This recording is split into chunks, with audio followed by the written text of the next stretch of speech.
Hello viewers, let's reimagine types of shots.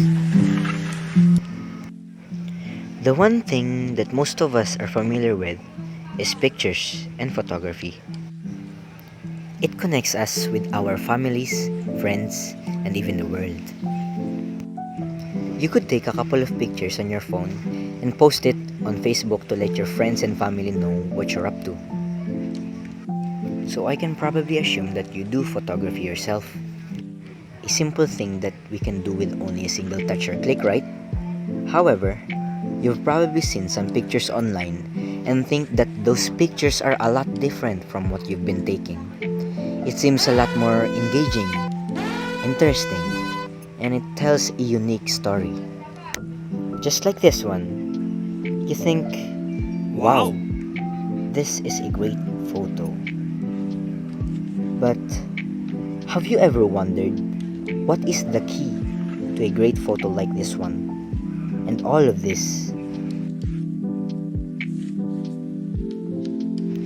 The composition. Every photograph has two key factors.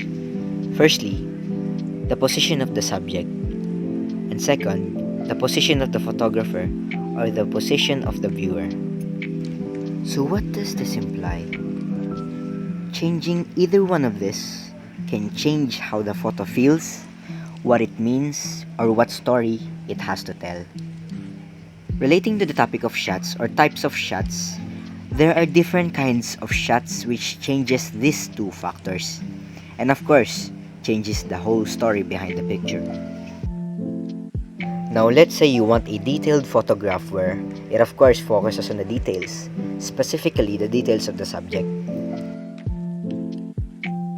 You are probably looking for a close-up shot, an extreme close-up shot, where it focuses on every minute details of the subject. Heck, even disgusting pimples and moles can be seen. And it kinda makes the viewer feel suspense or disgust. Like this one for example, it's like he's preparing for a cowboy one-on-one duel, ready to draw his gun quick and finish his opponent. It makes us, the viewers, feel the suspense. Now moving on to my photograph of this type of shot. In this picture, we can already feel some sort of mysteriousness behind the picture, with the details of the subject's face so clear. It's like the subject just woke up, but never fails to make us think that there's more than to it than just waking up. It's like we think and predict the next scene or something like that. Where did the subject woke up to? What does the subject see? Why so mysterious? So, who is this in the picture?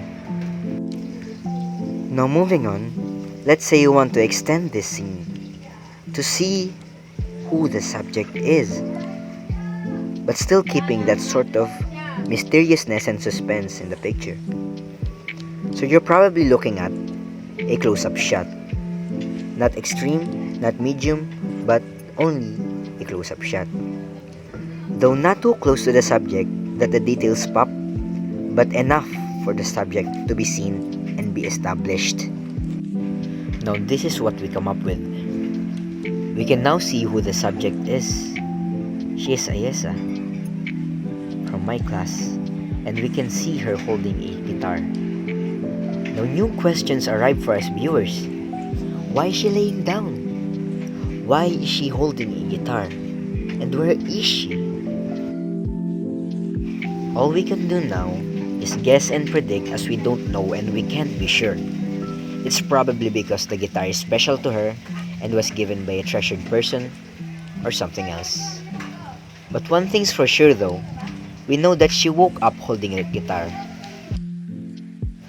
Now moving on, let's say you want a picture that makes you feel uneasy. A picture that makes you feel disoriented. You're probably looking for the type of shot called Dutch angle, which tend to evoke some sort of uncertainty and uneasiness. Like this shot from a movie. It makes you think that what he's looking at makes him feel uneasy, and by making use of the tilt, it makes the viewer think and predict what he is looking at. He may be looking at an enemy, a ghost, or even his wife cheating on him with another guy. I'm kidding. Now let's move on. Let's talk about this shot. And from the looks of it, we can definitely say that this is a Dutch shot because of the tilt. We can now see that the subject is sitting in an empty classroom and she is somehow uneasy holding that guitar in her hands and looking around like she is looking for something or someone. Now we can imagine the story. We can guess. So the subject, which is Ayesa, woke up in a classroom holding her guitar and is probably looking for someone or something. It's like she somehow slept for too long and her classmates left her or something else. Now let's see the whole story.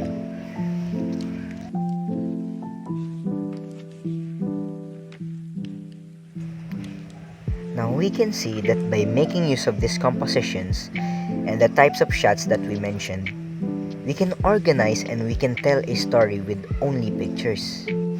So we're done? Not quite. Another important thing that should be considered in every photograph is framing.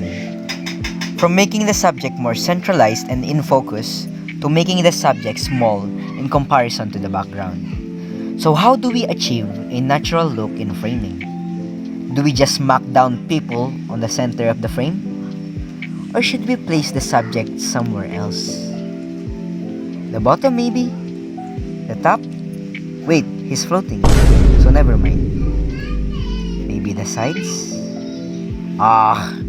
This is so complicated.